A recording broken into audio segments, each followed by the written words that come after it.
বলতে পারবো না, আমার বড় লজ্জা, আমার বড় শরম শর্মিন্দা ভাই। অতএব যেটা বলতে আমার লজ্জা ভাই, ওই কাজ আমি আর করবো না।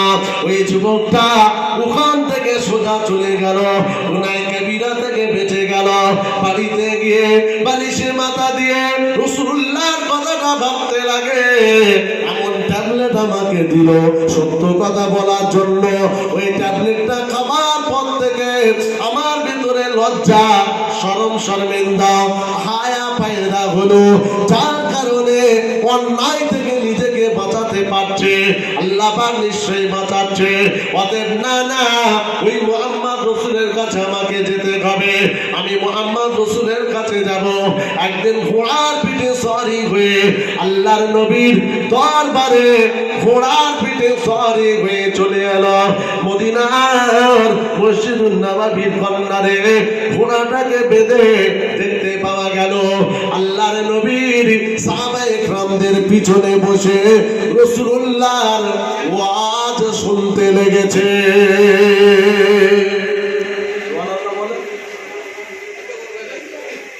ভালো হচ্ছে কি করে খালি দেব? আপনি তো এরকম মাহফিলে শতবার বসেছেন, ভালো হয়েছে? এখনো মিথ্যা গেছে, হারাম গেছে, চুরি গেছে, জেনা গেছে, ব্যভিচার গেছে, মদ গেছে, জুয়া গেছে, লটারি গেছে। লজ্জা হওয়া দরকার। এত লাঞ্ছিত বঞ্চিত আমরা হতাম না।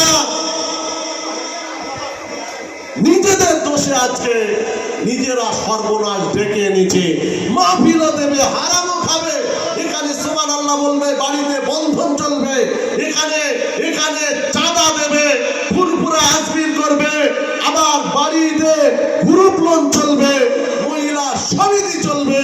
তো লজ্জা হওয়া দরকার আছে না নেই? কথা বলুন, কার বাড়িতে নেই? 100-র ভেতরে। আপনাদের কলকাতার মানুষ পয়সা আছে, আপনাদের ব্যবসা আছে, আপনাদের ব্যাপার আলাদা। গ্রাম অঞ্চলের দিকে চলে যান না, যেমন ধান রোয় ওই রকম গোটা গ্রাম রুয়ে ফেলেছে।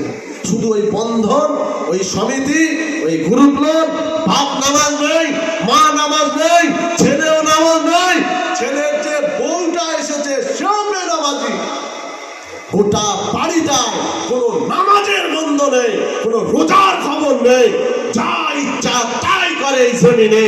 অথচ এই জমিনের মালিক আল্লাহ, তামাম কায়নাতের মালিক আল্লাহ। সব যদি আল্লাহ মালিক হয়, আইনটা কিন্তু তার, সংবিধান তার, ওয়াদা তার, ল তার, হুকুম তার। তার জমিনে থাকবো, তারই দেওয়া রিজিক খাবো, আর তার হুকুম মেনে ইমানদার চলবে। কোনো বেঈমান চলে না, ইহুদি চলে না, নাসারা চলে না, খ্রিস্টান চলে না, কায়েকম চলে না। একমাত্র আল্লাহর আইন যদি মানতে হয়, জমিনে ইমানদার রায় মেনে চলে। জোরে বলো। আপনি আমি কি করছি?